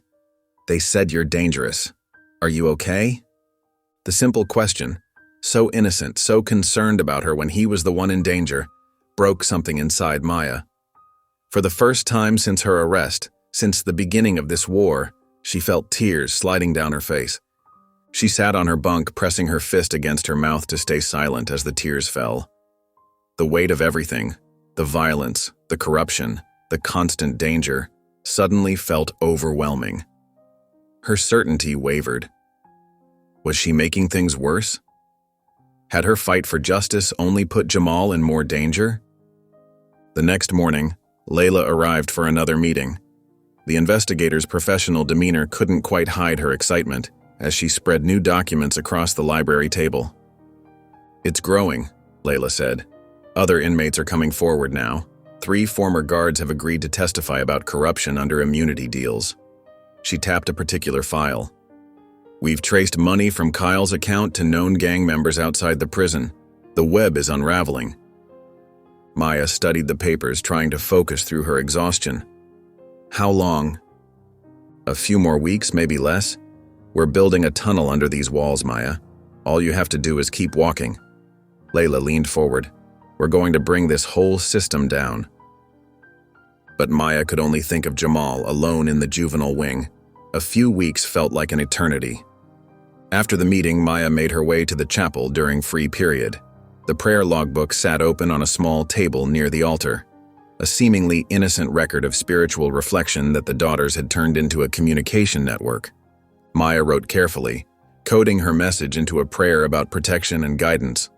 To most eyes, it would look like standard religious text, but for those who knew the code, it was a message to the juvenile unit. "Brother in danger. Watch over him. Report any threats." That night, lying in her dark cell, Maya pressed her ear to the cold wall near the water pipes. The ancient plumbing system ran throughout the prison, including the juvenile wing.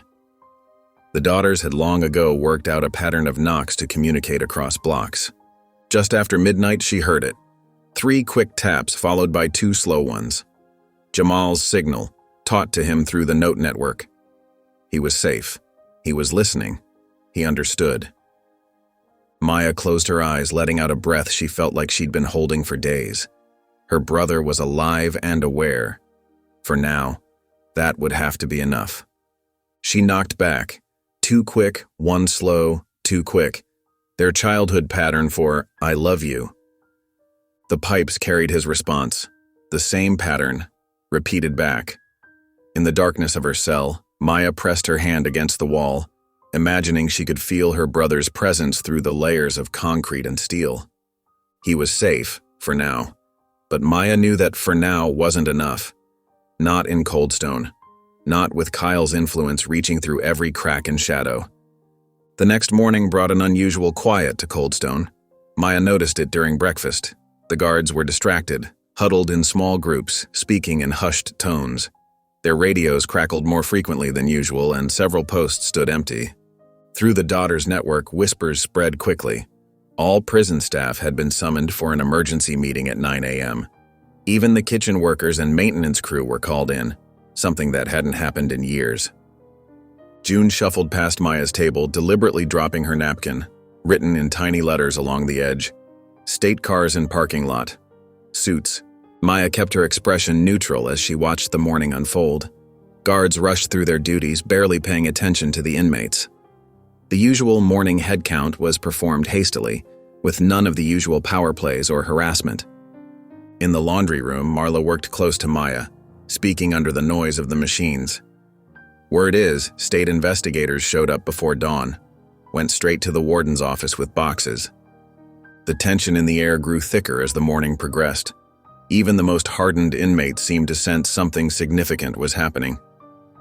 The Bone Crew members looked uncertain. Their usual swagger diminished as they watched their guard allies disappear one by one into the administration building. Through the small windows of Block D, Maya could see official vehicles arriving. Black SUVs with government plates.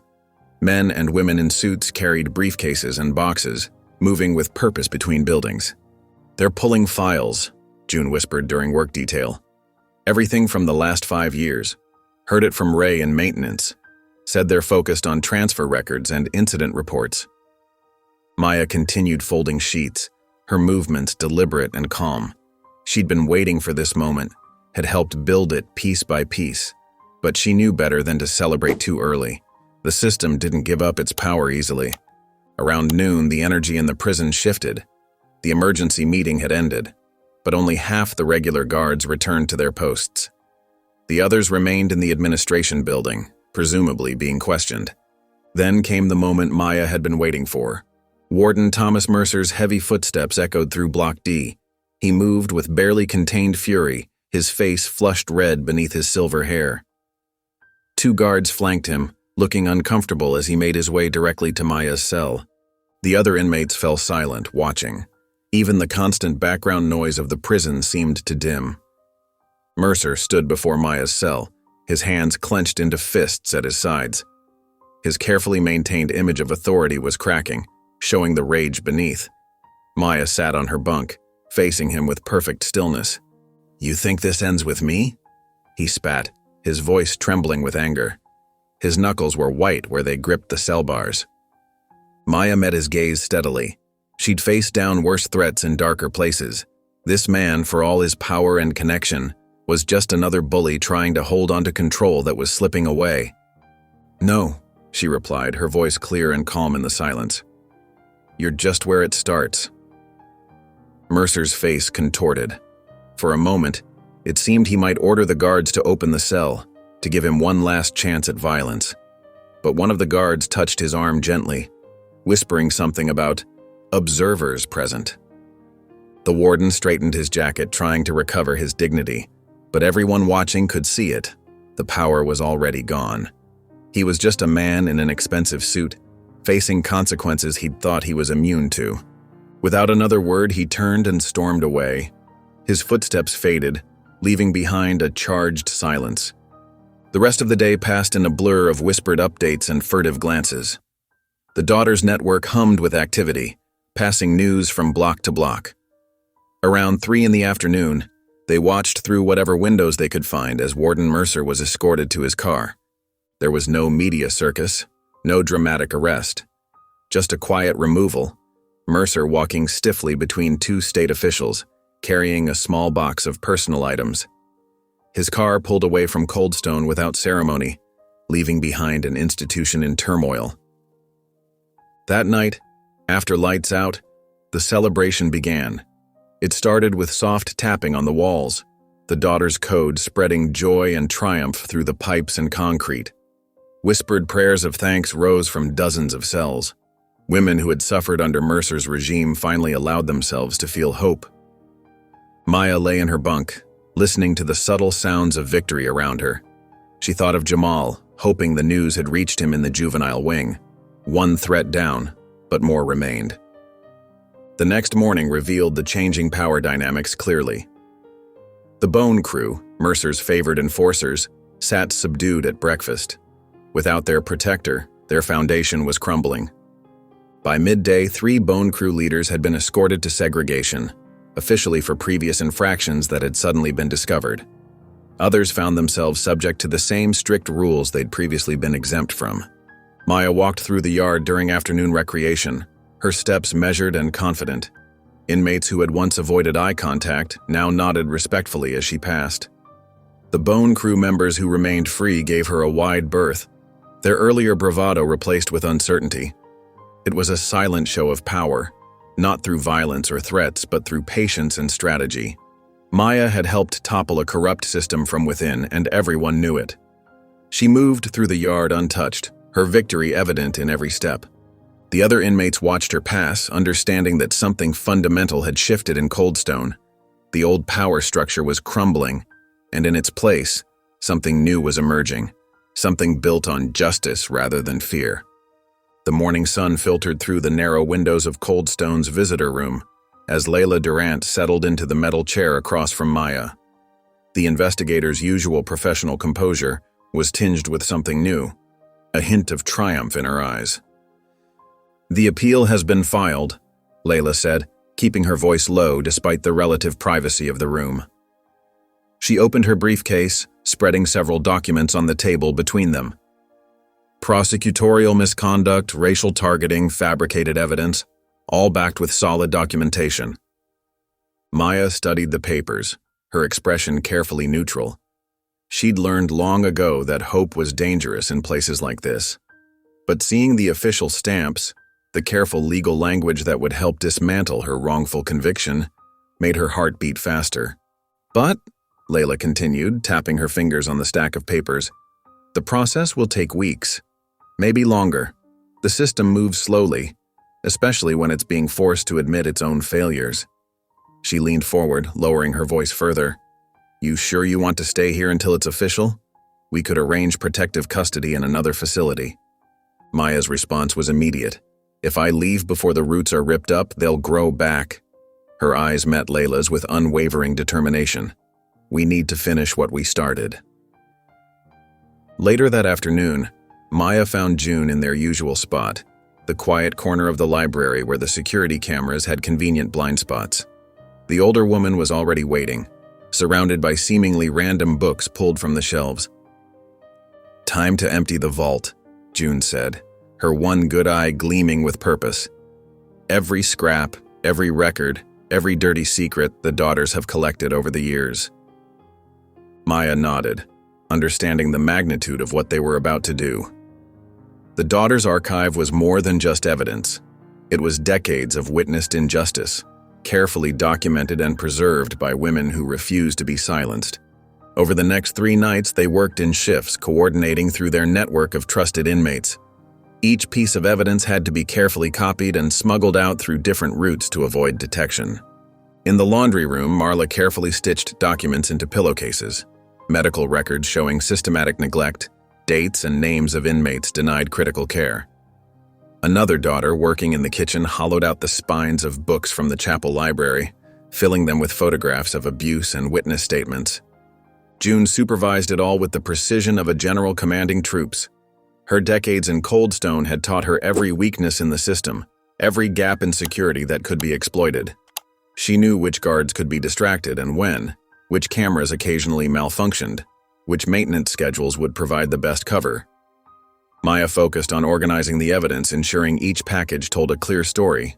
She grouped together the sterilization records, proof of procedures performed without consent, particularly on women of color. She compiled documentation of surveillance footage that had been conveniently lost during incidents of violence. False psychological evaluations used to extend sentences or deny parole came next, followed by financial records showing suspicious patterns in commissary accounts. The work was painstaking and dangerous. Every movement had to appear normal, every exchange casual. They used the daughters' established codes, a dropped pencil here, a specific pattern of coughs there, laundry folded in particular ways to signal safe passages. On the 3rd night, as they prepared the final bundle, June pulled Maya aside. "You understand what this means?" she whispered. "Once this gets out, there's no going back. The whole system will feel the earthquake." Maya helped tape together the last package, her movements deliberate and sure. "That's exactly what we need. A quake big enough to break the foundation." The next morning, Layla arrived for what appeared to be a routine follow-up interview. She carried an empty cardboard box, ordinary, unremarkable. Through the carefully choreographed movements of the daughters, every piece of evidence made its way into that box. A book passed during library hours, a pillowcase exchanged during a routine cell inspection. Documents slipped between official papers during interviews. When Layla finally walked out of Coldstone, the plain box under her arm contained enough evidence to shake the prison system to its core. That evening, Maya sat in the common room with other inmates watching the small television mounted high on the wall. The national news logo flashed across the screen, followed by aerial footage of Coldstone Penitentiary. The anchor's voice was grave as she introduced the first segment of what would become a major investigation. The room fell silent as the story unfolded. Women who had lived through years of abuse and neglect watched as their experiences were finally acknowledged on national television. Some stared in stunned silence. Others wept quietly, holding each other's hands. Maya felt June's presence beside her, solid and unwavering. On screen, experts were already beginning to weigh in on the evidence, their faces serious as they discussed patterns of corruption and systematic abuse. "Next," Maya said, turning to June with quiet determination, "we burn it down legally." June nodded, her expression a mixture of satisfaction and fierce pride. They both knew this was just the beginning, that the real fight would happen in courtrooms and government offices, through lawyers and legislators and reform advocates. But for the first time in decades, the walls of Coldstone didn't feel quite so impenetrable. Around them, other inmates continued to watch the broadcast, their expressions shifting from disbelief to something stronger, the dawning realization that their voices were finally being heard. The storm they had carefully built inside Coldstone's walls was now raging in the outside world, and nothing would be the same. The morning sun cast long shadows across Coldstone's concrete yard as Maya walked to breakfast. The atmosphere had shifted dramatically in the week since the national news broke the story. Gone were the tense shoulders and watchful eyes that had defined daily life for so long. Instead, a different kind of quiet filled the prison's halls, not the silence of fear, but of change. Guards who once swaggered through the corridors now kept their distance, averting their eyes when Maya passed. Their authority had been shaken, replaced by an uncertainty that showed in their hesitant movements and clipped commands. They no longer lingered in the halls or made excuses to search cells. Their power games had evaporated in the harsh light of public scrutiny.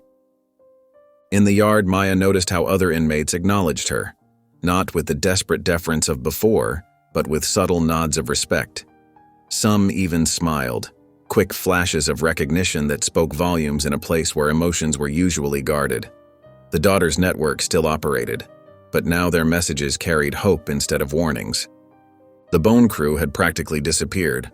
Without the warden's protection, their remaining members kept to themselves, their former bravado replaced by sullen silence. The yard belonged to everyone now, not just those who could fight for it. Maya was finishing her breakfast when a guard approached, his manner unusually professional. Thompson, visitor in processing. She followed him through the familiar corridors, past the intake area where she'd first entered Coldstone 2 years ago. In the visitor's room, Layla Durant waited, her briefcase open on the table. The investigator's usual composed expression carried an extra warmth today, and she held a thick manila envelope in her hands. "Good morning, Maya," Layla said, gesturing to the chair across from her. "I have some papers for you to review." Before Maya could respond, another guard appeared. "Follow me. The administrator wants to see you both." They were led to the warden's office, Mercer's old domain. The room felt different now, stripped of the heavy, oppressive furniture and personal touches that had made it feel like a trap. Behind the desk sat a thin man in wire-rimmed glasses, his temporary nameplate reading, Administrator Wilson.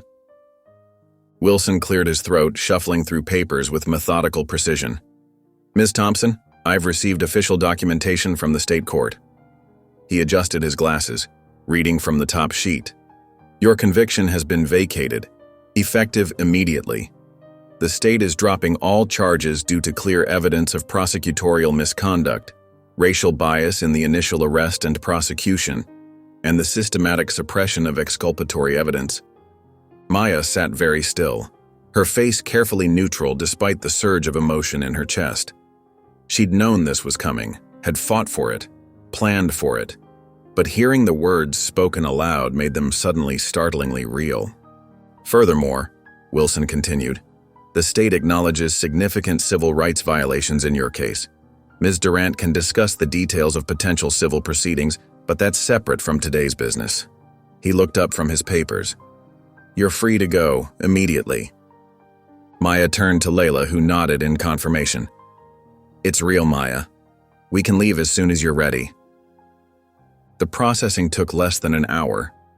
Maya changed out of her prison uniform into civilian clothes Layla had brought. Simple jeans and a t-shirt that felt strange against her skin after so long in institutional garments. Her few possessions fit into a small paper bag, some letters, the hollow Bible that had once held the flash drive, a few photos. June was waiting in the corridor as Maya emerged from processing. The older woman stood straight-backed against the wall, her one good eye taking in Maya's transformation. They walked together toward the main gates, their footsteps echoing in the morning quiet. Neither woman spoke until they reached the final checkpoint. There was no need for lengthy goodbyes or emotional declarations. They had already said everything that mattered through their actions, their shared battle for justice. June finally broke the silence, her voice carrying the weight of hard-earned wisdom. You were always more than a fighter. Maya turned to the woman who had helped her transform anger into action, survival into revolution. And you were more than a prisoner, she replied softly. The massive gates groaned open, revealing the world beyond Coldstone's walls. Maya stepped forward, feeling the warm sunlight on her face without barriers for the first time in 2 years. The sensation was almost overwhelming. The unfiltered brightness, the smell of cut grass, the sound of birds without concrete echoes. And there, waiting by Layla's car, stood Jamal. Her brother had grown taller during her absence, his face losing some of its childhood softness.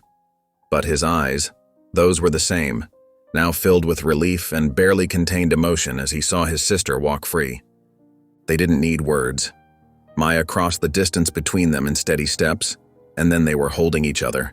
A fierce embrace that said everything about loss and love and survival. She could feel him trembling slightly, or maybe she was the one shaking. It didn't matter. They were together again. Behind them, Coldstone Penitentiary rose against the morning sky, its walls still imposing, its presence still heavy with the weight of countless lives contained within. But its shadow no longer reached Maya. She had transformed it from a tomb into a battlefield, and she had won. Layla waited patiently by the driver's side door, giving the siblings their moment. When they finally separated, she opened the car doors with a small smile.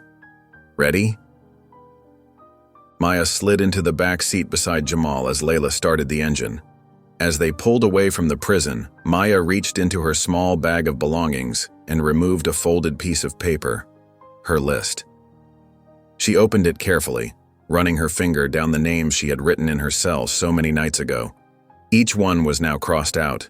Warden Mercer, the Bone Crew leaders, corrupt guards, system officials who had looked the other way.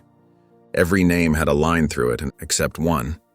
The orange glow of flames lit up the night sky over Lake Lanier, reflecting off the dark water like a second sunset. The lake house, a sprawling 2-story structure that had belonged to Officer Kyle Mercer, was engulfed in fire. Smoke billowed into the cool Georgia evening as emergency vehicles lined the narrow access road, their lights painting the trees in alternating red and blue. Firefighters worked methodically, their hoses arcing water onto the inferno, but it was clear the structure couldn't be saved. The heat was intense enough to crack windows in neighboring homes, and the air was thick with the acrid smell of burning wood and melting plastic. Sheriff's deputies kept curious neighbors behind a hastily erected barrier of yellow tape. Among them stood Kyle's former partner, who kept shaking his head in disbelief.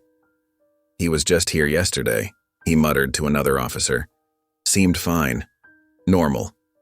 As the fire gradually died down to smoldering ruins, investigators began their preliminary search.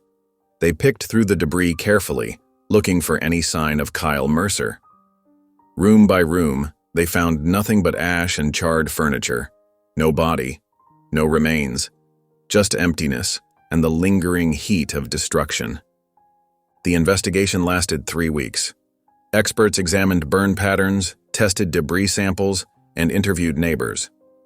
Their conclusion was documented in a brief report filed with the county. Probable gas leak. Accidental ignition. The case was closed without ceremony. Another tragedy filed away in metal cabinets. 2,000 miles away in Port-au-Prince, Haiti, life moved at a different rhythm. The afternoon sun beat down on a modest compound in one of the city's quieter neighborhoods. Behind its walls, women gathered in a courtyard, moving through combat stances with focused determination. The concrete walls around them were cracked but solid, marked with colorful murals of female warriors from Haitian history. This was K Femme Fo, House of Strong Women, though most locals knew it simply as the shelter. It had become a sanctuary for women seeking escape from violence, a place where they learned not just to fight, but to protect and support each other. At its heart was the mysterious founder known only as Tifi Béton, Concrete Daughter. Maya moved among her students with quiet grace, adjusting stances here, demonstrating techniques there. Her movements were precise, economical, born of years of experience both in and out of the ring. She spoke softly in Creole, her voice carrying just enough to be heard over the sounds of practice. The courtyard was alive with activity. Women of all ages learning to strike, to block, to escape holds.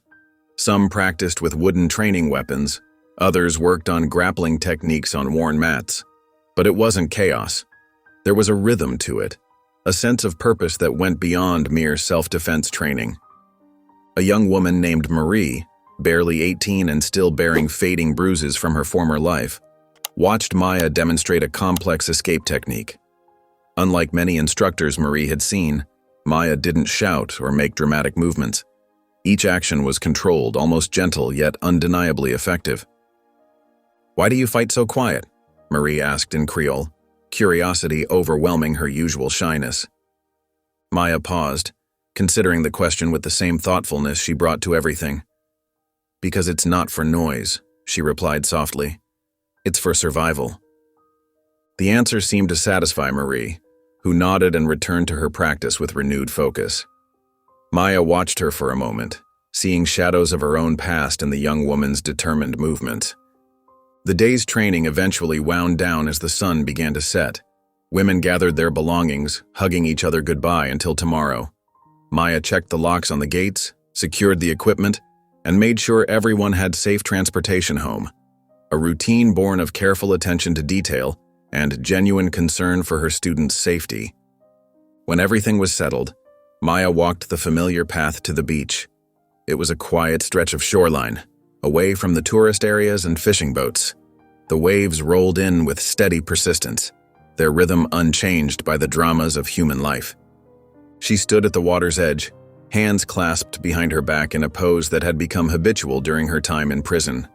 Her knuckles bore the marks of countless fights, some from her cage fighting days, others from Cold Stone, a few from protecting her students here in Haiti. But her eyes held a peace that had been hard-won, a calm that came from purpose rather than resignation. The sunset painted the sky in shades of orange and purple, not unlike the fire that had consumed Kyle's lake house. Maya watched the colors reflect off the water, feeling the evening breeze against her skin.